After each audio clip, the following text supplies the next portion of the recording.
We're an organisation that has argued for metro mayors for years, so we feel very strongly about the opportunities. Nothing is a panacea, but there's huge opportunities associated with this.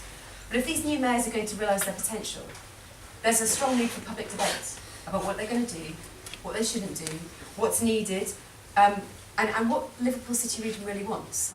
The Metro Mayor, if it's not already an absolutely stupendous ask, must be a paragon of all the virtues. Statesperson like enough to manage the political complexities in the city region, analytical enough to address the wide range of strategic issues in the region, a strategic and proactive actor rather than simply reactive, a good listener to all parties and partners, and a good communicator to sell the city region locally, nationally and internationally. No single person will have all those qualities, which is why effective chief executives surround themselves by clever, effective people, which I'm sure the mayor will. The challenge is big, but the opportunity is compelling. I look at the Liverpool City Region as a great step in the right direction in terms of we've gone from just Liverpool to thinking about the wider region, and with that you get access to critical mass so you can compete as a city better. But I'd actually take that one step further. I look at the northwest, and whilst I live here, I spend most of my time around the country, but I have an office in Manchester, and it absolutely pains me to see the infrastructure issues and challenges we've got across the region. We can show to government that we are competent enough in what we do, that we can negotiate more devolution. You know, I want welfare to work better than it currently does because it's a disaster. I want prison reform to be on the agenda. Health, and how we develop health locally, is crucially important because I want better outcomes locally for the people that live within the city region.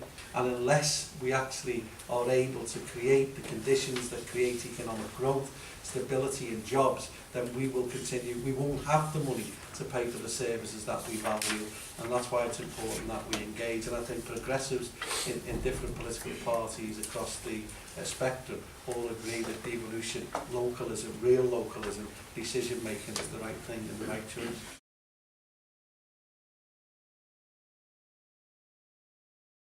I set up, when I became elected as Liverpool Mayor, a scrutiny panel with independent people on it.